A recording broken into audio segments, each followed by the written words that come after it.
அனைவருக்கும் வணக்கம். நாம் இன்று பார்க்க போகிறது சேட் பகுதியில்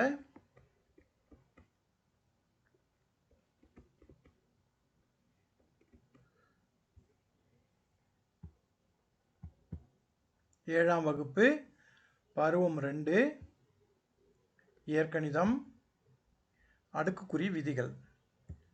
ஆர்.கே. முரளிதரன், கணித பட்டதாரி ஆசிரியர், தியாகதுர்கா ஒன்றியம். அடுக்கு என்றால் என்ன? அடுக்கு என்பது குறியீடு கீழே ஏ போட்டிருக்காங்க, மேலே என் போட்டிருக்காங்க.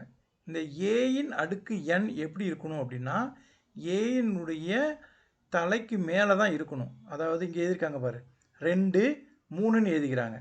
இந்த மாதிரி எழுதக்கூடாது. புரியுதா? அந்த 3 எங்கே இருக்கணும்? தலைக்கு மேலே எழுதணும். அதுதான் அடுக்கு அப்படின்னு பேர். ஏ என்பது அடிப்படை, அதாவது பேஸ் அப்படின்னு பேர். பெருக்கப்படும் எண். எண் என்பது அடுக்கு, எத்தனை முறை பெருக்க வேண்டும் என காட்டுவது எண். இப்போ உதாரணமாக ஏ வந்து எண் அடுக்கு அப்படின்னாக்கா எண் முறை ஏயை பெருக்கணும். இதுதான் இதனுடைய பொருள். இப்போது 2ன் அடுக்கு 3ன்றதை 2 பெருக்கல் 2 பெருக்கல், அதாவது 2 வந்து 3 வாட்டி பெருக்கியிருக்காங்க இல்லையா? அது மதிப்பு வந்து 8. ஸோ இதை தான் நம்ம 8 என்பதை 2ன் அடுக்கு 3ன்னு எழுதலாம், அல்லது 3 முறை 2 பெருக்கினாலும் அதுக்கு சமமாக வந்துடும். அடுக்கின் உடற்குறிவியல் அதே தான் திரும்ப சொல்கிறேன். 5ன் அடுக்கு 3 என்பதை இந்த 125, அதாவது 5 3 முறை பெருக்க இருக்க பாரு, 5 3 முறை பெருக்கினா 5ன் அடுக்கு 3ன்னு எழுதலாம், 125. இங்கு 5 என்பது அடிமானம், 3 என்பது அடுக்கு. அடுக்குகளை வலது உச்சி மூலையில் சிறியதாக எழுத வேண்டும். அதுக்கடுத்து அடிமானம் எத்தனை முறை வருகிறது என்ற எண்ணிக்கையை வந்து 3 குறிக்கும். இந்த 5 என்பது மீண்டும் மீண்டும் பெருக்கப்படும் காரணியை குறிக்கும். இது எழுதக்குள்ள கரெக்டாக இந்த மாதிரி எழுதணும். இன்னும் கூட 3 கொஞ்சம் நல்லா உயர தூக்கி எழுதணும். சரி, இப்போ இந்த அடிப்படையை கொஞ்சம் பார்ப்போம் இன்னொரு வாட்டி.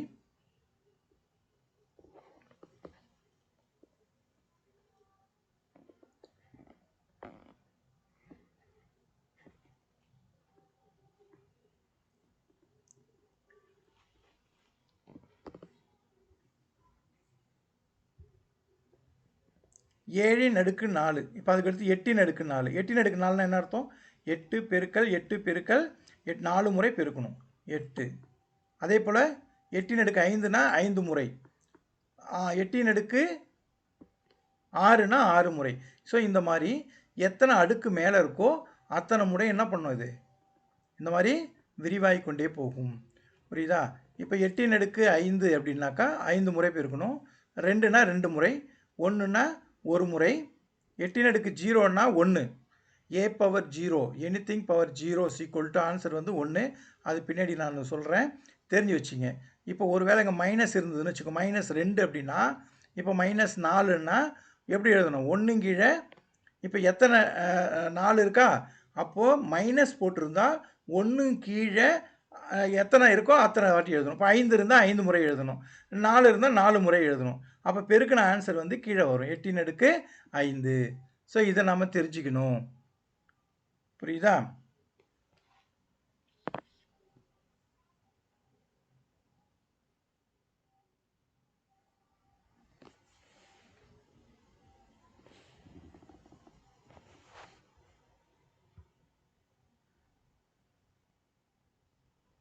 அடுத்து இது இன்னொன்று பாருங்கள்.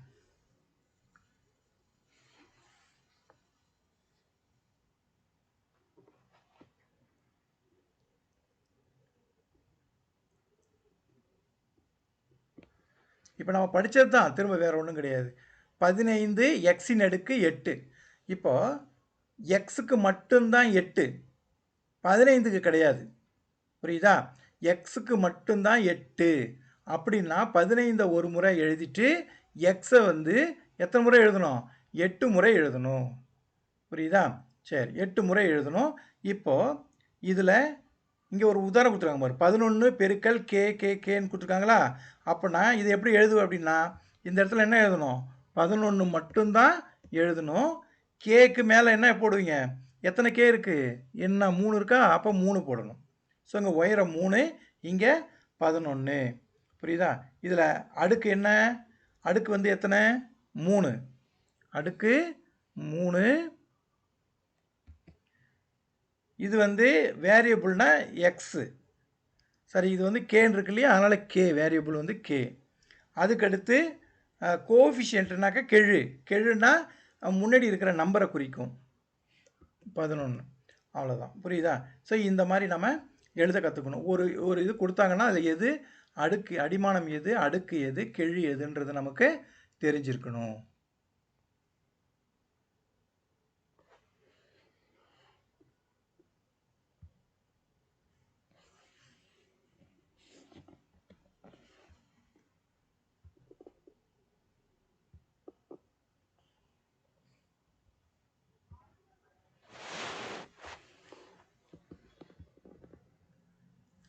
ஏ என்னும் எண் அதே எண்ணுடன் பெருக்கப்படும்போது அந்த பெருக்கற்பலன் வர்க்கம் எனப்படும். அதாவது 2 முறை பெருக்கிறாங்க இல்லையா, 4 பெருக்கல் 4, 4 அடுக்கு 2. இந்த மாதிரி 2 வாட்டி பெருக்கணும் அப்படின்னாக்கா 4 அடுக்கு 2ன்னு போடுறோம்ல, இதுக்கு வந்து வர்க்கம்னு பேர். படிச்சிருப்போம் இல்லையா வர்க்கம் அப்படின்னுட்டு. -5 அடுக்கு 2 மற்றும் -5 அடுக்கு 2 இது வந்து ரெண்டும் சமம் கிடையாது. இது ரெண்டும் நமக்கு சமம் கிடையாது. ஏன்னா இந்த அடைப்புக்குறி இருக்குது பாரு, இந்த அடைப்புக்குறிக்கு பொருள் இருக்குது. அடைப்புக்குறி என்னன்னா, அடைப்புக்குறிக்குள்ளே இருக்கிற என்ன இருக்கோ அதை அப்படியே 2 முறை எழுதணும். அதாவது இது என்ன அர்த்தம்? -5 அடுக்கு 2னா -5 பெருக்கல் -5. அடைப்புக்குறி இல்லை அப்படின்னா அந்த மைனஸை தவிர்த்து மீதி இருக்கு இல்லையா 5 அடுக்கு 2, அந்த 5 அடுக்கு 2 மட்டும் நீ 2 முறை எழுதணும். புரியுதா? அப்போ இது வந்து +25, இது -25. இந்த மிஸ்டேக்லாம் வராமல் பார்த்துங்க.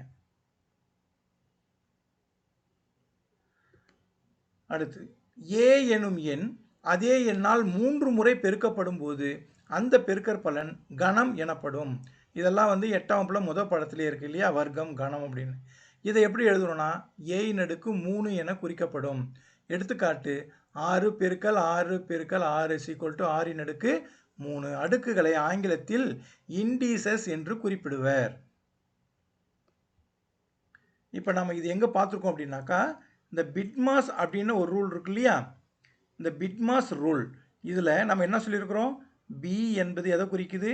பி என்பது பிராக்கெட், அடுத்து ஐ என்பது தான் இண்டீசஸ். இதுதான் இந்த பாடத்தை குறிக்குது, இண்டீசஸ்.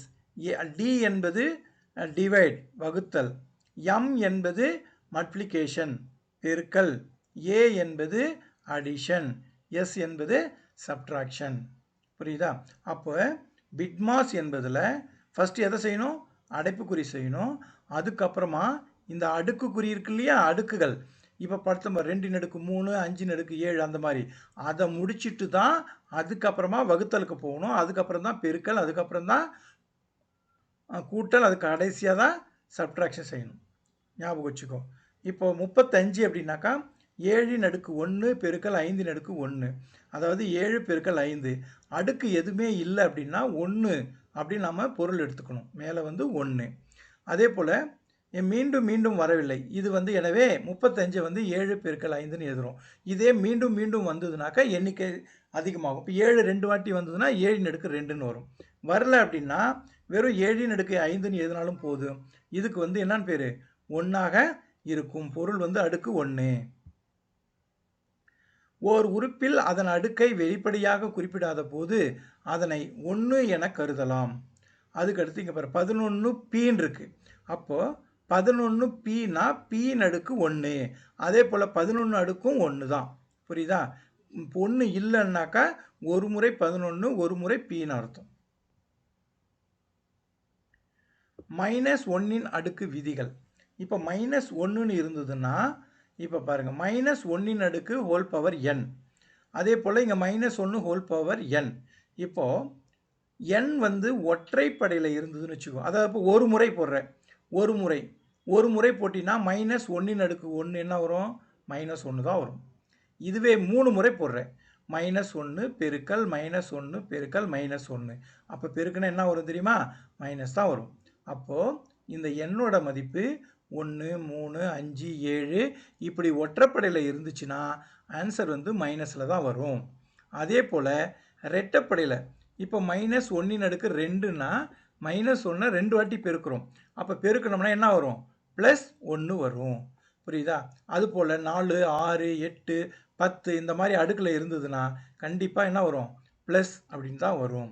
புரியுதா? இதை நல்லா தெரிஞ்சுக்கணும். அடுத்து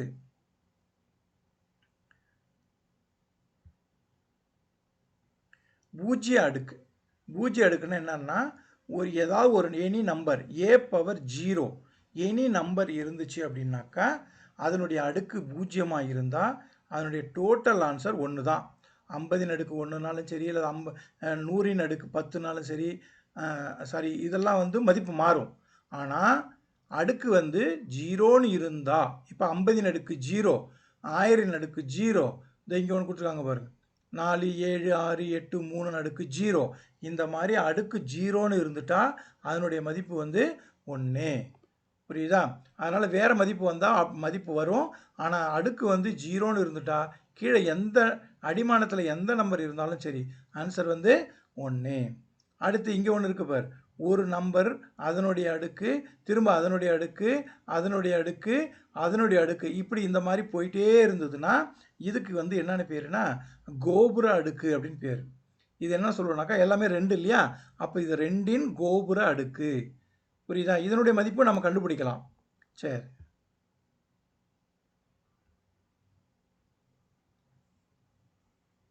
ஒரு கணிப்பானில், கணிப்பான்னா என்ன அர்த்தம்? கம்ப்யூட்டரில் 1.219326E17 இப்படின்னு இருந்ததுன்னு வச்சுக்கோ.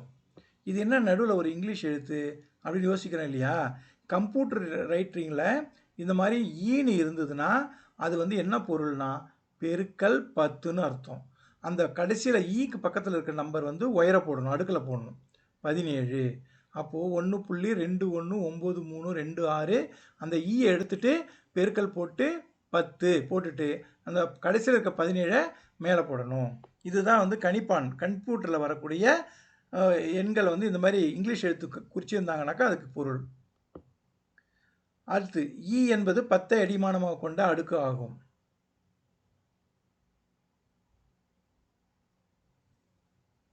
இது பாருங்க, 32,043 அடுக்கு 2ஐ விரிவுபடுத்தினால் அனைத்து 10 இலக்கங்களும் ஒரு முறை இடம்பெறுகிறது.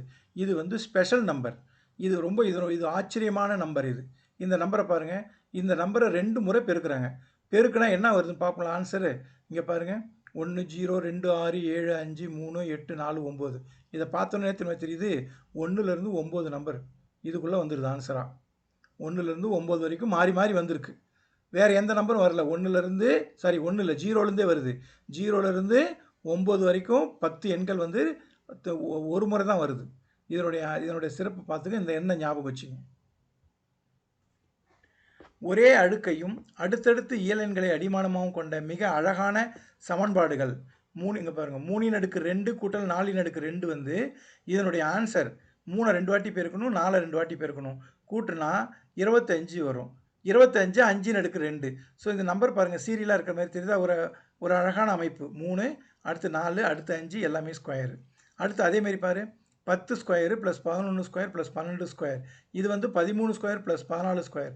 இந்த பக்கம் ஆன்சருக்கும் இந்த பக்கம் ஆன்சருக்கும் சமமாக இருக்கும். இதுவும் ஒரு எண்களில் ஒரு பெரிய புதுமை. அடுத்து லாஸ் ஆஃப் இண்டிசஸ், படிப்படியான ஒரு விளக்கம். அடுக்குகளின் விதிகள் பற்றி பார்க்க போகிறோம். இது வரைக்கும் என்ன தெரிஞ்சுக்கிட்டோம்? அடுக்குனா என்ன, அடிமானம்னா என்ன, அதை வந்து எப்படி பிரித்து எழுதணுன்றதை பார்த்துக்கிட்டோம். அடுத்து வந்து எனிதிங் பவர் 0, எந்த நம்பராக இருந்தாலும் அடுக்கு 0ன்னா ஆன்சர் வந்து 1. அதுக்கடுத்து ப்ராக்கெட் போட்டு வந்தால் எப்படி எழுதணும், ப்ராக்கெட் போடாமல் வந்தால் எப்படி கண்டுபிடிக்கணும், இதுதான் இது வரைக்கும் பார்த்தோம். இப்போ ஒரு விதிகள் பார்க்க போகிறோம். இது ரொம்ப ரொம்ப முக்கியமானது. இந்த எடுத்துக்காட்டை பாருங்கள், 2/3 பெருக்கல் 2/4. இதில் எப்படி எடுக்க பாரு, 2 இருக்கா, இங்கேயும் 2 இருக்கா, அப்போனா அடிமான 2ம் ஒன்றா இருக்குது. அடுக்கு எப்படி இருக்குது? 3 இருக்குது. இங்கே அடுக்கு எப்படி இருக்குது 4. ஸோ இந்த மாதிரி அடிமானம் ரெண்டும் ஒன்றா இருந்து அடுக்கு ரெண்டும் வெவ்வேறு இருந்துச்சுன்னா இது வந்து அடுக்கு மேலே ரெண்டையும் கூட்டினா 4 3 7, ரெண்டின் அடுக்கு என்ன வருது 7ன்னு வருது. இதனுடைய ஆன்சர் வந்து 128. அதாவது என்ன அர்த்தம் 7 முறை 2 பெருக்குனா 128. புரியுதா? இது எப்படி கண்டுபிடிக்கலாம்? 2ன் அடுக்கு 3னாக்கா 2 3 முறை எழுதி பெருக்கணும், இந்த 2 4 முறை எழுதி பெருக்கணும். பெருக்குனா என்ன வரும்? அதே 2ன் அடுக்கு 7 தான் வரும். அப்போ 2ன் அடுக்கு 7 வந்து 128ன்னு வரும். ஸோ இதுலேருந்து நாம் ஒரு ஃபார்முலா ரெடி பண்ணிக்கலாமா? என்ன ஃபார்முலா? அடிமானம் ரெண்டும் ஒன்றா இருந்தால் அடுக்கு வெவ்வேறு இருக்கும் பட்சத்தில் அந்த அடுக்கை கூட்டிக்கலாம். 2ன் அடுக்கு 7. ஸோ அதுதான் ஃபார்முலா. அதை இங்கே அடிமானத்தை ஏன்னு எடுத்துக்கிறேன். அடுக்கு முதல் அடுக்கு எம்மு, ரெண்டாவது அடுக்கு என்னு. அப்போ A power M into A power N equal to A power M plus N. அப்போது அதாவது என்ன சொல்கிறோம்? அடிப்படைனா என்ன? அடிமானம் ஒன்றாக இருந்தால் அடுக்குகளை கூட்டவும். இதுதான் என்னென்னு பேர் இதுக்கு? பெருக்கல் விதி அப்படின்னு பேர். இது நம்பர் 1. சரி, இதில் என்ன ஞாபகம் வச்சுக்கணும்? 2 எண்களின் பேஸ் அடிமானம் ஒன்றாக இருக்கும் பொழுது மட்டுமே இந்த விதி பயன்படுத்த முடியும். அடுக்குகளை மட்டும் கூட்டவும் அடிப்படையை மாற்ற வேண்டாம். அடிப்படைன்னு என்ன அர்த்தம்? அடிமானம். அடிமானத்தை மாற்றக்கூடாது, அடுக்கை மட்டும் கூட்டணும். அடுத்து விதி 2. அதே அடிமானம் ரெண்டும் ஒன்றா இருக்குது. அடிமானம் ரெண்டும் ஒன்றா இருக்குது, அதே அடுக்கு ரெண்டும் வெவ்வேறு இருக்குது. ஆனால் இப்போ என்ன இருக்குது? வகுத்தல் இருக்குது. புரியுதா? அப்போ வகுத்தல் இருந்துச்சுன்னா இது ரெண்டையும் கழிச்சா ஆன்சர் வந்துடும்.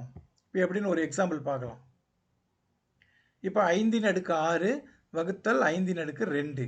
அப்போ 5ன் அடுக்கு 6 வகுத்தல் 5ன் அடுக்கு 2 இது எப்படி வருது அப்படின்னா 6 முறை வந்து 5 எழுதணும் தொகுதியில், அதே போல் 2 முறை 5 எழுதணும் பகுதியில். இப்போ பார்த்தீங்கன்னாக்கா பகுதியில் இருக்கிற 2 5யும் தொகுதியில் இருக்கிற 2 5யும் கேன்சல் ஆகிடும். அப்போ மீதி தொகுதியில் என்ன இருக்கும்? 4 5 இருக்கும் இல்லையா?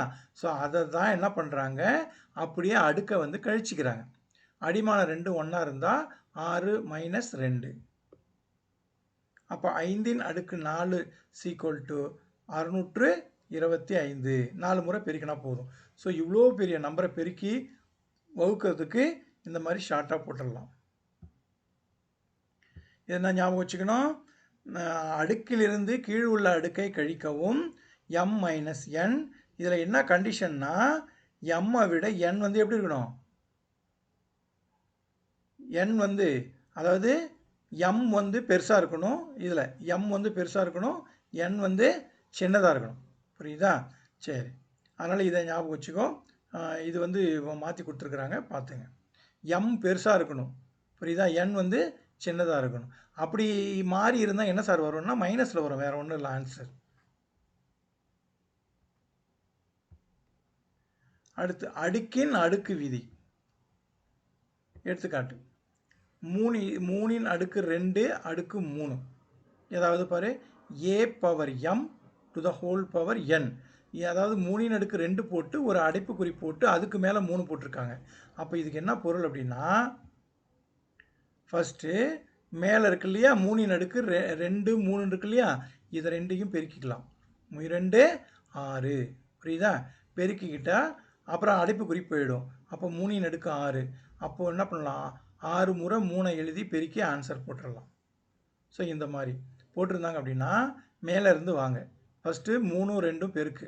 இந்த மாதிரி அடைப்புக்குறி போட்டிருந்தாங்கன்னா ஞாபகம் வச்சுக்கோ. அடைப்புக்குறி இல்லாமல் வந்தோன்னா அது வேறு மெத்தடு. அடைப்புக்குறி இருக்கான்னு பாரு ஃபஸ்ட்டு. அடைப்புக்குறி தான் முக்கியம். அடைப்புக்குறி இருந்து அதனுடைய அடுக்கு இருந்தாங்கனாக்கா இந்த 2 3 பெருக்கிக்கலாம். அப்போ இதுக்கு என்ன ஃபார்முலா ரெடி பண்ணலாம்? A power M to the whole power N equal to A power M பெருக்கல் என்.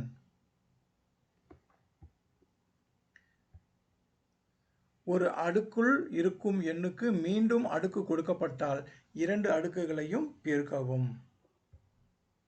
அடுத்து இன்னொன்று பூஜ்ஜிய அடுக்கு விதி. இதுதான் நம்ம ஏற்கனவே சொல்லிட்டோம். Anything power 0 equal to 1. எந்த நம்பர் இருந்தாலும் அடுக்கு பூஜ்ஜியமாக இருந்தால் அதனுடைய ஆன்சர் வந்து 1.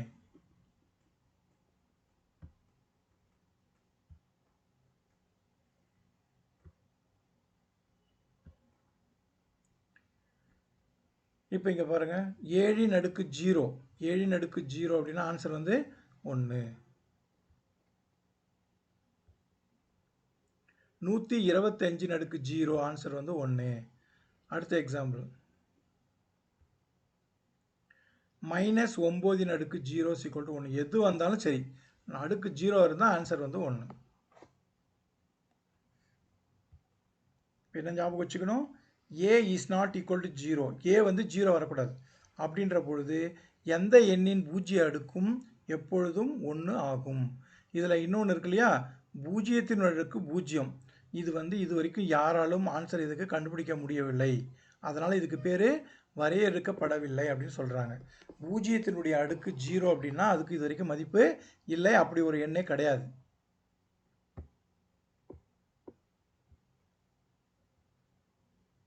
அடுத்து எதிர்மறை அடுக்கு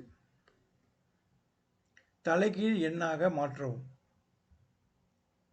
அதாவது ஏயின் அடுக்கு -n அடுக்கு வந்து மைனஸில் இருந்ததுன்னா அந்த அடுக்கில் இருக்கிற அதே அப்படியே கீழே பகுதிக்கு மாற்றிரு. 1 வந்து ஒன்று மேலே போட்டுட்டு பை a/n அது என்னவா மாறிடுது, இந்த மைனஸ் வந்து ப்ளஸ்ஸாக மாறிடுது. 1/a/n. அப்படியே ரிவேர்ஸ்லையும் போடலாம். a/n வந்து மேலே கொண்டு போனால் a/-n. இப்போ இங்கே ஒரு எக்ஸாம்பிள் பாருங்கள். 2/-3 அதை எப்படி எழுதலாம், 1/, இந்த 2/3 மைனஸ் இருக்கு இல்லையா, அதை மட்டும் குறி மாற்றினா போதும், பையில் போயிடும். அதாவது வகுத்தல்ல கீழே எங்கே போயிடுது, பகுதிக்கு வந்துடுது.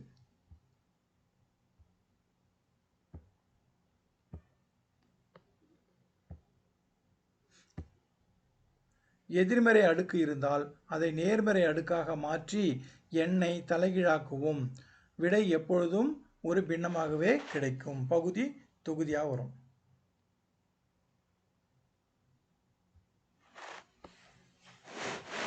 இப்போ இது வந்து நம்ம ஒரு ஆக்டிவிட்டியாக பார்க்கலாம்.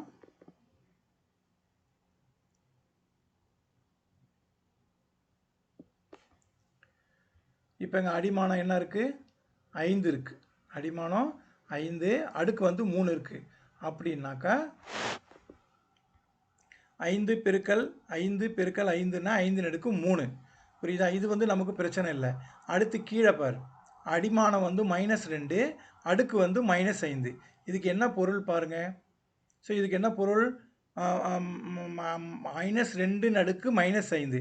இப்போ இதில் எது மாறும், இந்த அடுக்கில் இருக்கிற மைனஸ் மட்டும்தான் மாறும். இந்த முன்னாடி இருக்கிற இந்த -2 குறி மாற்றக்கூடாது, புரியுதா. இங்கே பாரு -2 அப்படியே தான் வரும். எத்தனை முறை வரணும், 5 இருக்கா, அப்போ 5 முறை எழுதணும், புரியுதா.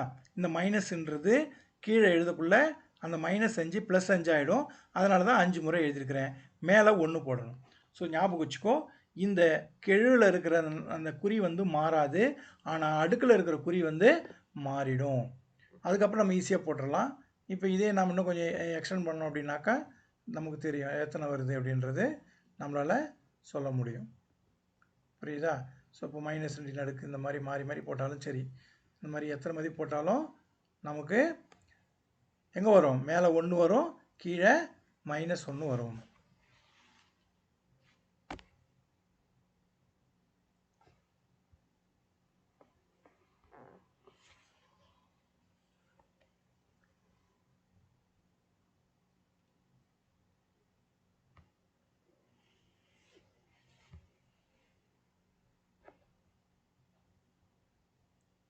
அடுத்து பெருக்கற்பலனின் அடுக்கு விதி.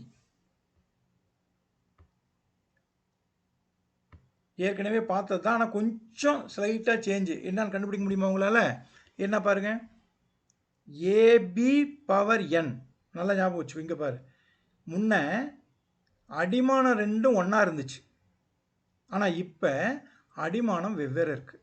இங்கே a இருக்குது, இங்கே b இருக்குது, ஆனால் மேலே 2 ஒன்றா இருக்கா. அப்போ மேலே 2 ஒன்றா இருந்து கீழே அடிமானம் மாறி இருந்தால் எப்படி எழுதலாம், இந்த ஏயும் பியும் பெருக்கி n போட்டுக்கலாம், ஒரே ஒரு n போட்டுக்கலாம். ஸோ அதுக்கும் இதுக்கும் ஃபார்முலா பார்த்துக்கணும். a/m × a/n = a/m + n. அது வேற. அது வந்து என்ன பார்த்தோம், அடிமானம் 1 இருந்தது. ஆனால் இங்கே அடிமானம் வேற, அடுக்கு 1. ஸோ இது எல்லாம் ஞாபகம் வச்சுங்க. இதுக்கு எக்ஸாம்பிள் 2 பெருக்கல் 3 ஸ்கொயர் எப்படின்னாக்கா 2 ஸ்கொயர் பெருக்கல் 3 ஸ்கொயர். அப்போ இதுக்கு என்ன வரும் சுருக்கனா 4 பெருக்கல் 9 36. புரியுதா? இங்கே பாரு, அடிமானம் 2 வெவ்வேறு இருக்குது, மேலே ரெண்டும் ஒன்றா அடுக்கு 1 இருக்குது. அப்போ என்ன வரும் 2 பெருக்கல் 3 ஹோல் ஸ்கொயர். அடைப்புக்குறிக்குள் இரு எண்களின் பெருக்கல் இருந்தால் அடுக்கை ஒவ்வொரு எண்ணிற்கும் தனித்தனியாக செலுத்தலாம். அதே போல் வகுத்தல்லையும். ஸோ வகுத்தல் வந்தாலும் இதே போல் தான். A by B whole power N அப்படின்னா A power N by B power N தனித்தனியாக அடுக்க எழுதலாம். ஸோ என்ன மாதிரி கொடுத்துருக்காங்கன்றதை நீங்கள் பார்க்கணும், பார்த்துட்டு எழுதணும். எல்லாத்துக்கும் ஒரே ஃபார்முலாவை யூஸ் பண்ணக்கூடாது. அடைப்புக்குறிக்குள் ஒரு பின்னம் இருந்தால் தொகுதி மற்றும் கீழ் தொகுதி இரண்டிற்கும் தனித்தனியாக அடுக்கை செலுத்தவும். எல்லா விதியும் சேர்ந்த மாதிரி இப்போ நம்ம ஒரு ரீகால் பண்ணுறோம். ஃபஸ்ட்டு விதி பெருக்கல் விதி பார்த்தோம், A power M into A power N equal to A power M plus N. அதுக்கடுத்து ரெண்டாவது என்ன பார்த்தோம், வகுத்தல் விதி பார்த்தோம். அது ஏ பவர் எம் வகுத்தல் ஏ பவர் என்னா A power M minus N. அடுத்த விதி என்ன பார்த்தோம், அடுக்கின் அடுக்கு பார்த்தோம், A power M to the whole power N equal to A power M into N. அடுத்து என்ன பார்த்தோம், பூஜ்ஜிய அடுக்கு பார்த்தோம், ஏ பவர் 0 ஈக்குவல் டு 1. அதுக்கடுத்து எதிர்மறை அடுக்கு பார்த்தோம், A power minus N equal to 1 by A power N. அடுத்து பெருக்கற் பலனில் வந்து ஏபி பவர் என் இருந்துச்சுன்னா A power N into B power N. அடுத்து அதிலே ஒன்று வகுத்தல் ஒன்று பார்த்தோம் இல்லையா, A by B whole power N equal to A power N by B power N.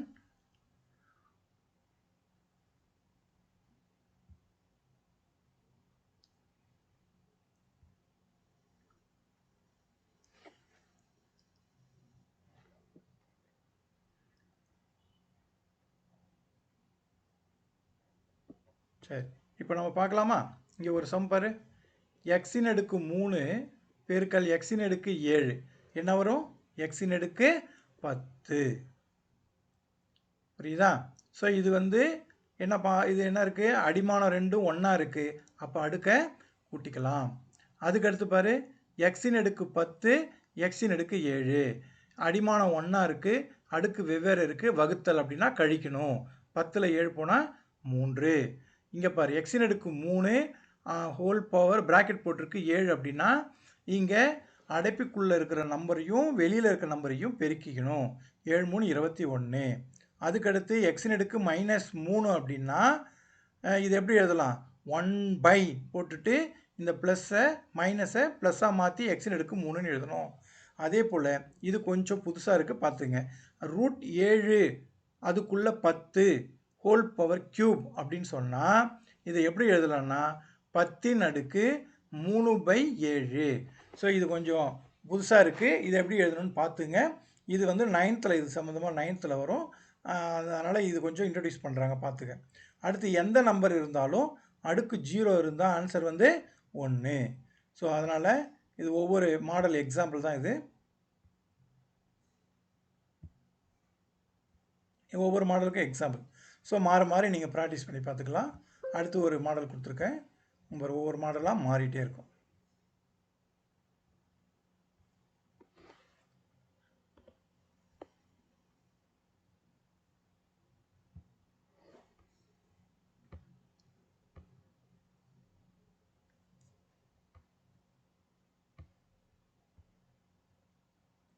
சரி, இப்போ ஒரு கணக்கு பார்க்கலாமா?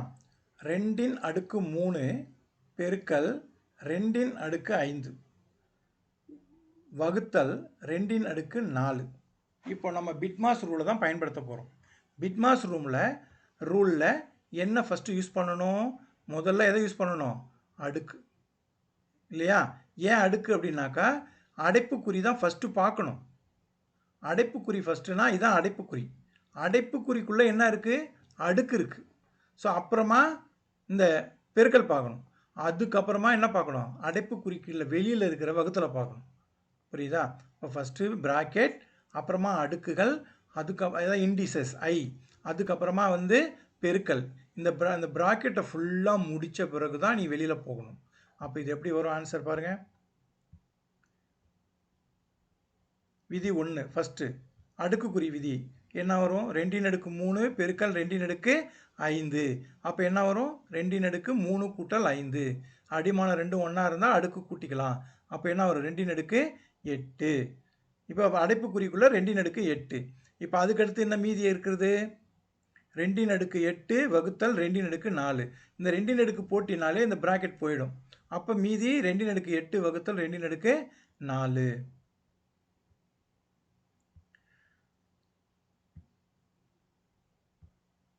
இப்போ இது என்னது? வகுத்தல் விதி யூஸ் பண்ணலாமா? 2/8 வகுத்தல் 2/4 வகுத்தல் விதி. அப்போது அடிமான 2 ஒன்றா இருக்குது, அடுக்கை வந்து கழிச்சிக்கலாம். அப்போ 2/4. அப்போ ஆன்சர் 2 4 முறை எழுதி பெருக்கி போட்டுருணும். இதுதான் லாஸ்ட் சிஸ்டம். ஸோ இப்போ நம்ம ஃபார்முலாவே 2/4 வந்து 16. ஸோ இந்த மாதிரி ஃபார்முலாவை யூஸ் பண்ணி நம்ம டக்குன்னு இந்த கணக்கை போட்டுடலாம்.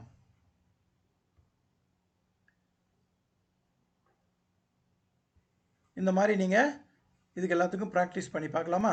இதுக்கு எல்லாத்துக்கும் ஆன்சர் கண்டுபிடிங்க பார்ப்போம். ஒரு செகண்டில் இதிலே செக் பண்ணிக்கலாம். புரியுதா? ஆன்சர் கண்டுபிடிங்க. நீங்கள் ஆன்சரை வந்து என்னன்றதை சொல்லணும். 3/2 பெருக்கல் 3/4 அடிமான 2 ஒன்றா இருக்குது. அப்படின்னா என்ன பண்ணலாம்? அடுக்கு கூட்டிக்கலாம். புரியுதா? இது அடிமான 2 ஒன்றா இருக்குது, அடுக்கு வெவ்வேறு கழிச்சிக்கலாம். இது வந்து ப்ராக்கெட் உள்ளே இருக்குது, வெளியில் இருக்குது. அப்போ இது ரெண்டும் பெருக்கிக்கலாம். எனிதிங் பவர் 0 ஆன்சர் வந்து என்ன வரும்னு சொல்லியிருக்கிறேன். 5-2 அப்போ -2 செட்டோட கீழே அனுப்புனா +2ன்னு மாறும், மேலே 1 வரும். அடுத்து இது பாரு, 2 பெருக்கல் 5 ஹோல் பவர் 3ன்னா 2/3 பெருக்கல் 5/3. புரியுதா? நீங்கள் கரெக்டாக எழுதிருப்பீங்கன்னு நினைக்கிறேன். அடுத்து மிகப்பெரிய எண்களை சுருக்குவது எப்படி அப்படின்னா, பழங்காலத்திலேயே இந்த பெரிய பெரிய எண்ணை எப்படி நம்ம சொல்லலாம்னு சொல்லி அவங்க கண்டுபிடிச்சி வச்சுருக்கிறாங்க. இப்போது 10/8ன்னு வச்சுக்கோ, அது வந்து நம்ம 10 கோடின்னு சொல்கிறோம்ல, அதுக்கு பழங்காலத்தில் இதுக்கு பேர் வச்சுருக்காங்க, அற்புதம் சொல்லியிருக்காங்க. 10/14ன்னு இருந்தால் அதுக்கு வந்து பத்மம், 10/29ன்னா ஆனந்தம், 10/35ன்னா அல்லியத்தம், சரி அவ்வியத்தம்.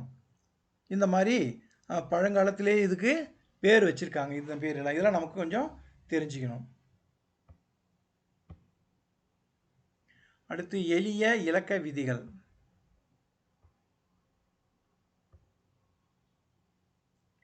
சரி, இப்போ நல்லா புரிஞ்சுங்க. இது வந்து ரொம்ப ரொம்ப முக்கியமான கான்செப்ட். நல்லா புரிஞ்சுங்க. இப்போது 0லேருந்து 9 வரைக்கும் 0லேருந்து 9 வரைக்கும் ஒரு எண்ணினுடைய அடுக்கு இருந்துச்சுன்னா அல்லது அடிமானமாக இருந்தால் 0 1 5 6 அடிமானமாக இருந்து அடுக்கில் இருந்த வேறு ஏதாவது ஒரு நம்பர் இருந்துச்சுன்னா அந்த 1ஆம் இலக்கம் மட்டும் கண்டுபிடிக்க போகிறோம். ஞாபகம் வச்சுக்கோ, 1ஆம் இலக்கம் மட்டும் என்ன வரும்னு கேட்பாங்க. நீங்கள் ஃபுல்லாக பெருக்கிலாம் எழுத தேவையில்லை. அதுக்கு இந்த ஷார்ட்கட் சொல்லித்தரேன், இதை நல்லா ஞாபகம் வச்சுங்க. எப்படின்னா, அடிமானத்தின் 1ஆம் இலக்கம் 0 1 5 6 ஆக இருந்தால் விரிவாக்கத்தில் 1ஆம் இலக்கமும் அதே எண்ணாகவே இருக்கும், அடுக்கு எதுவாக இருந்தாலும் சரி. இப்போது நல்லா கவனிங்க, 20 அடுக்கு 10, 20 அடுக்கு 10. இப்போது இங்கே 20ல் முதல் நம்பர் என்ன இருக்குது பாருங்க, 0 இருக்கா? அப்போ 0 இருக்கா? அப்போ 0 இருந்தால் இனி எத்தனை முறை போட்டு பெருக்கினாலும் ஆன்சர் முதல் நம்பர் 0 தான் வரும். புரிஞ்சுதா? அடுத்து பாருங்கள், இப்போ 0க்கு சொல்லிட்டேன்னா அடுத்து 1 பாருங்கள். இந்த 81ல் இந்த 1ஆம் இலக்கம் பாரு, 1 இருக்கா? இந்த 1 இருந்தால் அடுக்கு எந்த நம்பர் வந்தாலும் ஆன்சர் வந்து 1. அடுத்து பாருங்கள், 1ஆம் இலக்கத்தில் 5 வந்திருக்கா? அடுக்கு எதுவாக இருந்தாலும் அப்போது இதை விரித்து எழுதுனா, விரிச்சுனா என்ன அர்த்தம்? 23 முறை 25 பெருக்குனா முதல் நம்பரு 5 தான் வரும். புரியுதா? அடுத்து பாருங்க. 1ஆம் இலக்கத்தில் 6 வந்திருக்கு. 1ஆம் இலக்கத்தில் 6 வந்தால் அப்போது ஆன்சர் வந்து முதல் இலக்கம் 6 தான் வரும். அவங்க முதல் இலக்கம் மட்டும்தான் கேட்குறாங்க, ஃபுல் நம்பர் கேட்கல. புரியுதா இல்லையா? இன்னொரு வாட்டி கூட சொல்கிறேன் பாருங்கள். 20 × 10 அப்படின்னா என்ன அர்த்தம் அப்படின்னா 10 முறை 20 பெருக்கணும்னா வரக்கூடிய ஆன்சரில் முதல் நம்பர் 0 வரும். அடுத்து 81/100ன்னா 100 முறை 81 பெருக்கணும்னா வரக்கூடிய ஆன்சரில் முதல் நம்பர் அதாவது 1ஆம் இலக்கத்தில் 1 தான் வரும். 25/23 அத்தனை முறை போட்டு பெருக்கணும்னாக்கா என்ன வரும்? 1ஆம் இலக்கம் 5. அடுத்து 46/10ன்னா அப்போது முதல் இலக்கம் 6. எந்தெந்த நம்பருக்கு? 0, 1, 5, 6. நல்லா ஞாபகம் வச்சுக்கோ. இந்த 4 நம்பருக்கு மட்டும்தான், இந்த 4 நம்பருக்கு மட்டும்தான் இந்த ரூல். புரியுதா? முதல் இலக்கத்தில் 0 வந்தால், முதல் இலக்கத்தில் 1 வந்தால், முதல் இலக்கத்தில் 6 வந்தால், முதல் இலக்கத்தில் 5 வந்தால் அதே நம்பர் தான் திரும்ப ஆன்சராக ரிப்பீட் ஆகுது. அடுக்கு எத்தனை இருந்தாலும் சரி, அதை பற்றி கவலை கிடையாது. அடுத்து ஏற்கனவே 4 நம்பர் பார்த்துட்டோம் இல்லையா? இப்போ 2 நம்பர் பார்க்க போகிறோம். என்ன நம்பரு? 4க்கும் 9க்கும். நல்லா மைனூட்டாக கவனிச்சிக்கோ. 4க்கும் 9க்கும், அதாவது 1ஆம் இலக்கத்தில் அடிமானத்தில் 4 வருது. 4ன்றது அதாவது இங்கே பாருங்க,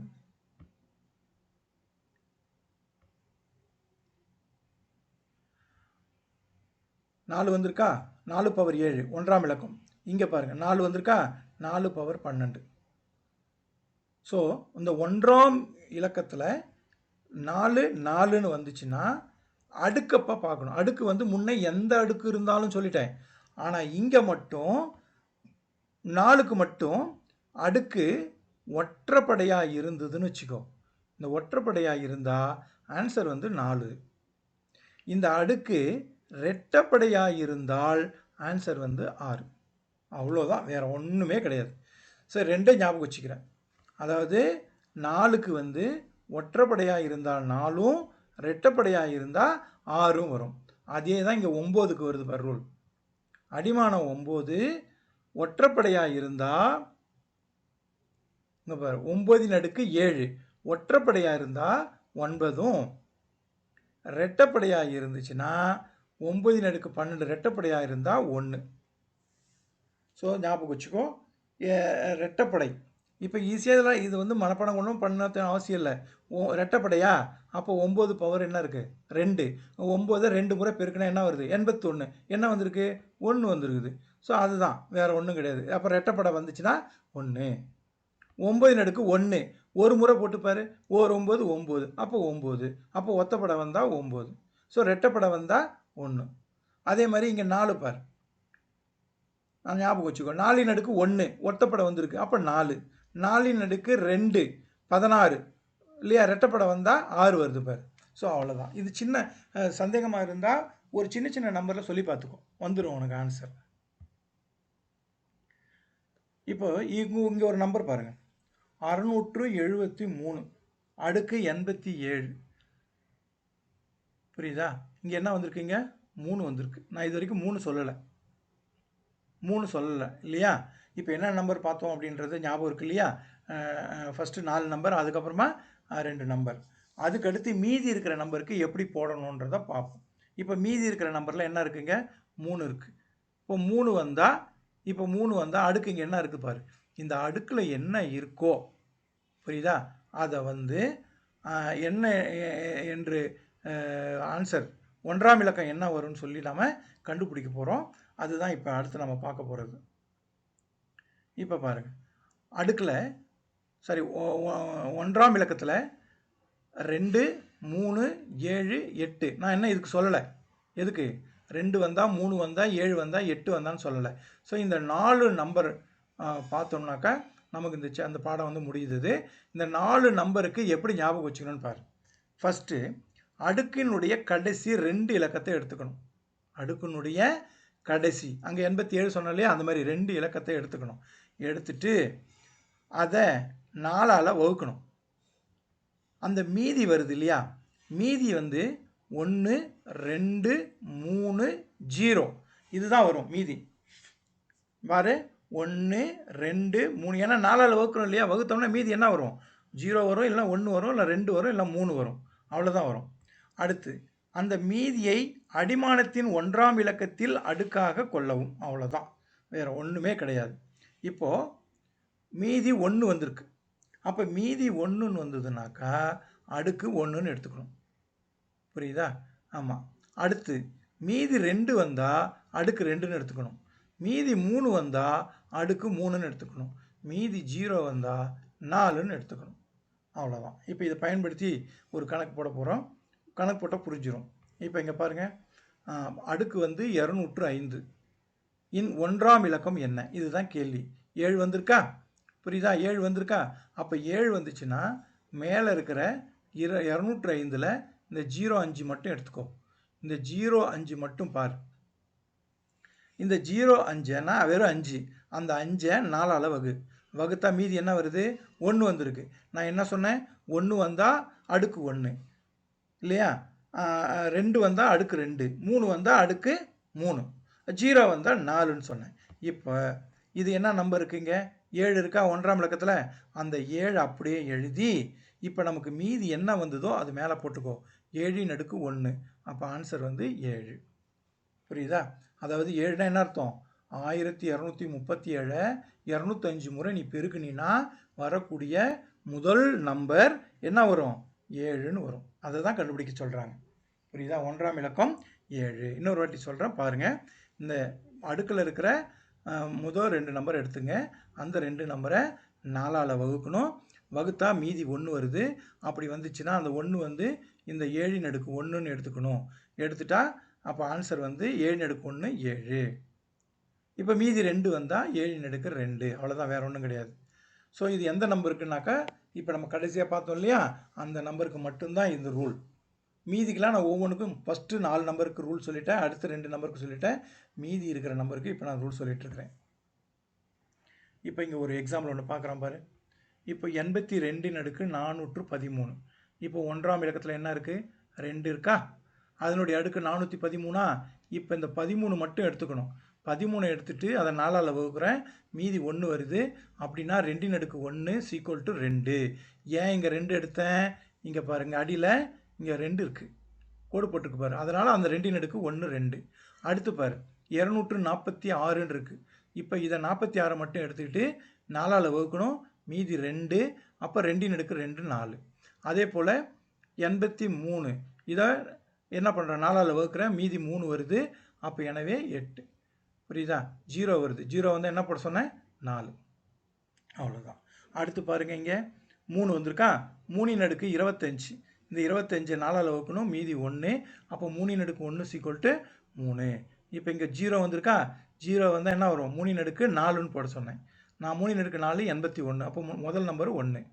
அதே போல் தான் 7. இப்போ எந்தெந்த நம்பருக்கு 2 வந்தால், 3 வந்தால், 7 வந்தால், அதுக்கடுத்து 8 வந்தால் இந்த ரூலை யூஸ் பண்ணிக்கணும். இதெல்லாம் வந்துச்சுன்னா அடுக்க 4ஆல் வகுக்கணும். அதுக்கு கம்மியாக இருந்ததுன்னா நாமளே பெருக்கி போட்டலாம், தப்பு கிடையாது, பெருக்கி ஆன்சர் கண்டுபிடிச்சிடலாம். ஸோ அதேமாரி இது சின்ன நம்பருக்கு இல்லையா, இதுக்கு அடுக்கு அப்படியே இப்போ 2ன் அடுக்கு 1 அந்த மாதிரி நம்ம ஈஸியாக 4க்கு கீழே இருந்தால் அப்படியே நம்ம ஈஸியாக போட்டுற முடியும். அடுத்து பல்லுறுப்பு கோவைகள். பல்லுறுப்பு கோவைகள் அப்படின்னா நம்ம ஏற்கனவே பார்த்துருக்குறோம். இதில் வந்து எத்தனை உறுப்பு பாரு, இது வந்து ஒரு உறுப்பு, இது ஒரு உறுப்பு, இது ஒரு உறுப்பு. இப்போது இதனுடைய அடுக்கு என்ன, ஒரு உறுப்பினுடைய அடுக்குன்னா எக்ஸினுடைய அடுக்கையும் ஒய்யினுடைய அடுக்கையும் ரெண்டையும் கூட்டணும். புரியுதா? கூட்டினா 3 2 5, இவங்க போட்டிருக்காங்க பாரு 5. அடுத்து இந்த அடுக்கு 3, இந்த அடுக்கு 1, இது ரெண்டையும் கூட்டினா 4. அடுத்து இதுக்கு வந்து அடுக்கு இல்லைன்னா 1ன்னு அர்த்தம். 1 1 கூட்டினா 2. இது 2, இது 4, இது 5. இந்த 3ல் எது பெருசோ அதுதான் ஒரு கோவையினுடைய படி அப்படின்னு சொல்லுவோம். அப்போ படி வந்து 5. புரியுதா? இது கேட்பாங்க கொஷின், படினா என்னன்னு சொல்லி கேட்பாங்க.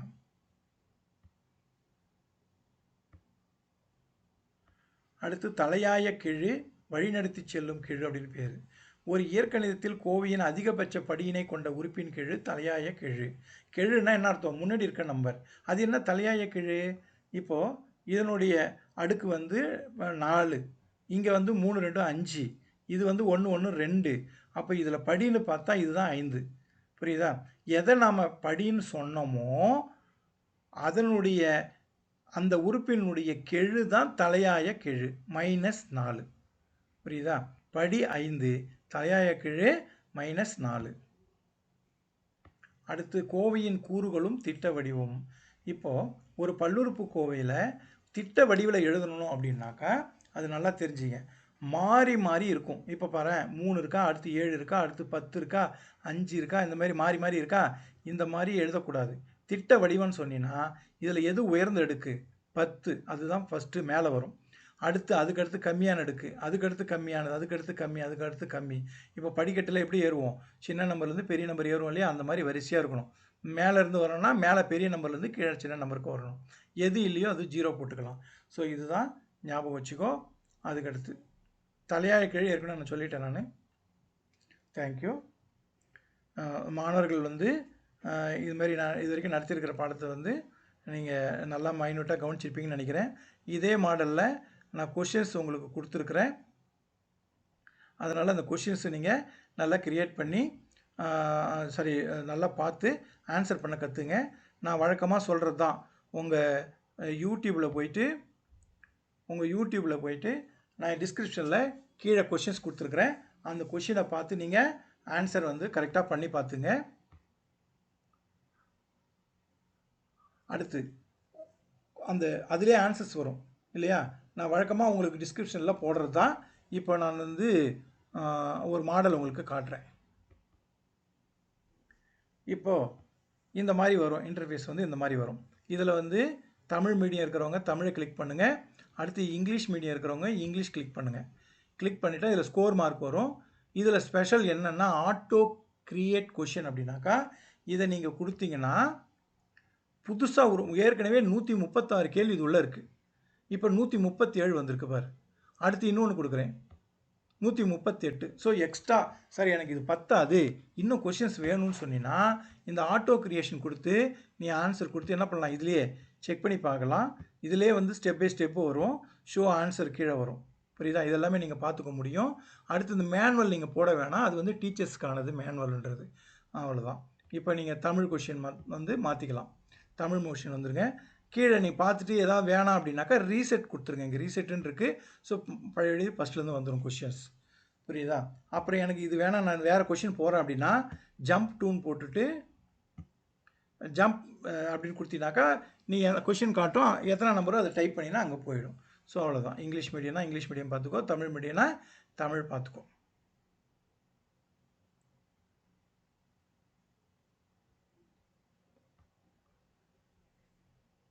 அடுத்து பாருங்கள், இதில் இன்னொரு லிங்க் இருக்குது. இந்த லிங்க் என்ன அப்படின்னாக்கா அது வந்து கொஷின் 136 கொஷின். இது வந்து அடுக்குக்குறி விதிகள், கோபுர அடுக்குகள், இந்த 2 தலைப்புக்கு மட்டும் உரிய ஒரு உங்களுக்கான ஒரு ஆக்டிவிட்டி. இப்போ இந்த ஆக்டிவிட்டி என்ன இருக்குன்னாக்கா ஃபஸ்ட்டு இந்த விதி சுருக்கம்னு இருக்கு பார், இதை வந்து கிளிக் பண்ணினா இதை பற்றின டீட்டெயில் கிடைக்கும். அதாவது பூஜ்ய அடுக்குனா என்ன, தலைகீழ் விதினா என்ன, கோபுர அடுக்கு, இதை நல்லா படித்து பார்த்துக்கோ. நல்லா ஞாபகப்படுத்தி திரும்ப ஒரு வாட்டி ரீகால் பண்ணி படித்து பார்த்துட்டு அதுக்கப்புறம் இந்த சிமுலேட்டர்னு இருக்குது பாரு, இதை அழுத்துனீங்கன்னா இது வந்து ஒரு ஆக்டிவிட்டி வரும். இந்த ஆக்டிவிட்டியை நீ என்ன பண்ணலாம், ஒர்க் பண்ணி பார்த்துக்கலாம். புரியுதா? இப்போ இங்கே என்ன இருக்குங்க, 6 அடுக்கு 0. நான் ஏற்கனவே சொல்லியிருக்கிறேன், அடிமானம் வந்து 6, அடுக்கு வந்து 0. அப்போ ஆன்சர் என்ன வரும், 1 வரும். புரியுதா? அது மாதிரி நிறைய ப்ராக்டிஸ் பண்ணலாம். இது வந்து 19 -5 அடுக்கு 0. இது மாதிரி ப்ராக்டிஸ் பண்ணி பார்க்குறது, வேறு ஒன்றும் இல்லை. அதுக்கடுத்து பூஜ்ய அடுக்கு. அடுத்து இது முடிச்சிட்டிங்கன்னா தலைகீழ் அடுக்கு போய் பாருங்கள். இதில் ப்ராக்டிஸ் பண்ணி பாருங்கள். அடிமானம் 2, அடுக்கு வந்து -3. அப்போ இதுக்கு என்ன ஆன்சர் வரும்? புரியுதா? இதுக்கு கீழே வந்து பார்த்தீங்கன்னா உங்களுக்கு ஆன்சர் எக்ஸ்ப்ளனேஷன் இருக்கும். இது மேலே சில இது வந்து புரியலைன்னா விட்டுடுங்க. அதுக்கு அடியில் இருக்கிறத பாருங்கள், இந்த ஒரு ஸ்டெப் இருக்குது. இந்த மாதிரி நீங்கள் ப்ராக்டிஸ் பண்ணி நீங்கள் பார்த்துக்கலாம். அதுக்கடுத்து கோபுர அடுக்கு. ஸோ இதுக்கு போயிட்டு அதே போல் இங்கே ஒரு 1 2 3 4 சம் இருக்குது. இந்த 4 சம்முக்கு நீங்களே ஆன்சர் கண்டுபிடிச்சி நீங்கள் போடலாம். அடுத்து இதிலே அனிமேஷன் மெத்தடில் இங்கே பார்த்தீங்கன்னாக்கா அனிமேஷன் வரும். இதில் 3 டாபிக் இருக்குது. இந்த 3 டாப்பிக்கும் நீங்கள் ஒர்க் பண்ணி பார்த்துக்கலாம். இப்போ இந்த 3 டாப்பிக்கு முடிச்சுட்டு இதில் ஒரு 20 கேள்வி இருக்குது. 20 கேள்வி இந்த மீண்டும் தொடங்கன்னு இருக்கு இல்லையா, இதை கிளிக் பண்ணால் இது கொஷின்ஸ் வரும். இப்போ இந்த கொஷின்ஸுக்கு நீங்கள் என்ன பண்ணுறீங்க, ஆன்சர் பண்ணி பார்த்து இதிலே நீங்கள் செக் பண்ணி பார்த்துக்கலாம். புரியுதா? இதில் ஸ்டெப்ஸ் எல்லாமே வரும். இந்த மாதிரி உங்களுக்கு ப்ராக்டிஸ்க்காக நான் உங்களுக்கு வந்து கொடுத்துருக்குறேன். இதை நீங்கள் பயன்படுத்திங்க. இதுவும் அதுக்கடுத்து இன்னொன்று இருக்குது, அடுக்கு எண்களின் 1ஆம் இலக்கம். நம்ம சொன்னோம் இல்லையா 1ஆம் இலக்கம், அந்த 1ஆம் இலக்கம் கண்டுபிடிக்கிறதுக்கும் இதில் ரூல் எல்லாமே இதில் இருக்குது. இதை நீங்கள் ப்ராக்டிஸ் பண்ணி பார்த்துங்க. ஃபஸ்ட்டு சுருக்கம் அப்படின்னா மொத்தம் 3 டைப் சொன்னேன். 0, 1, 5, 6 வந்தால் ஒரு டைப்பு, அடுத்து 4, 9 வந்தால் இன்னொரு டைப்பு, அடுத்து 2, 3, 7, 8 வந்தால் இன்னொரு டைப். இதை நல்லா ஃபுல்லாக பொழுதான நீங்கள் படித்து பாருங்கள். படித்து பார்த்துட்டு அதுக்கப்புறமா இந்த ஆக்டிவிட்டி போங்க. இந்த ஆக்டிவிட்டியில் இங்கே பாரு நிறைய கொஷின் இருக்குது. ஒவ்வொரு கொஷினுக்கும் இதில் கிளிக் பண்ணி உங்கள் ஆன்சரை இதில் நீங்கள் செக் பண்ணி பார்த்துங்க. புரியுதா? இதில் செக் பண்ணி பார்த்துங்க. அதுக்கப்புறம் இன்னொரு அனிமேஷன் இருக்குது. இந்த அனிமேஷன் மெத்தட்லேயும் நீங்கள் உங்களால் பார்க்க முடியும். அதுக்கப்புறமா இதை தயார் பண்ணிவிட்டு இதில் ஒரு 20 கேள்வி இருக்குது. இப்போ இந்த 20 கேள்வியை வந்து மீண்டும் தொடங்கன்னு அழுத்துங்க. அவ்வளோதான். இதில் கொஷின்ஸ் வரும். ஏதாவது ஒன்று அழுத்திட்டு ஏதாவது ஒன்றா நான் சொன்னால் அழுத்தாதீங்க. நீங்கள் கரெக்டாக ஆன்சர் கண்டுபிடிச்சி அழுத்தி பாருங்கள். தப்பானா அதிலே ஆன்சர் காட்டும், இதில் மார்க்கும் காட்டும். So 3 topic 60 question. ஸோ இதில் ஒரு 60, அங்கே ஒரு 136. புரியுதா? கிட்டத்தட்ட 200 கொஷின் கிட்டத்தட்ட கொடுத்துருக்குறேன் இந்த டாப்பிக்கை பொறுத்த வரைக்கும். அது இல்லாமல் கிரியேட் நியூ கொஷின் இருக்குது. ஸோ அந்த மெத்தடில் நீ என்ன பண்ணலாம், நியூ கொஷினு கிரியேட் பண்ணிக்கலாம். புரியுதா? இதுதான் நம்ம பார்த்தது.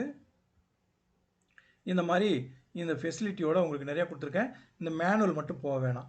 இது ஒர்க் பண்ணி பார்த்துட்டு எனக்கு வந்து கமெண்டில் இது வந்து எப்படி இருக்குன்னு எனக்கு சொல்லுங்களேன் கொஞ்சம். இன்னும் எந்த மாதிரி வேணும்னு எனக்கு கேட்டிங்கன்னா அந்த மாதிரி நான் உங்களுக்கு க்ரியேட் பண்ணி கொடுப்பேன். இதெல்லாம் வந்து உங்களுக்கு ஒரு டீச்சர்ஸ் இல்லாமலேயே நீங்களே தானாக பாடம் கற்றுக்கிறது. அதே போல் வந்து மோர் ப்ராக்டிஸ், நிறைய ப்ராக்டிஸ் பண்ணி பார்க்கணும், அந்த மாதிரி வசதிக்காக நான் உங்களுக்கு தயார் பண்ணி கொடுக்குறேன்.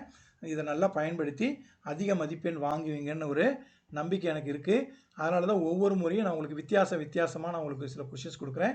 இந்த முறை வந்து கொஷின் இல்லாமல் கூடுதலாக ஆக்டிவிட்டி முறையில் நீங்களே செல்ஃபாக லேர்ன் பண்ணி உங்கள் மார்க்கை ஸ்கோர் பண்ணுற மாதிரி நான் உங்களுக்கு ரெடி பண்ணி கொடுத்துருக்குறேன். பயன்படுத்தி நல்ல மதிப்பெண் வாங்குங்க. வாழ்த்துக்கள். NMOMSல அதிக தேர்வு எழுதி அதிக மதிப்பெண் பெற மீண்டும் ஒரு முறை வாழ்த்துக்கிறேன். நன்றி, வணக்கம்.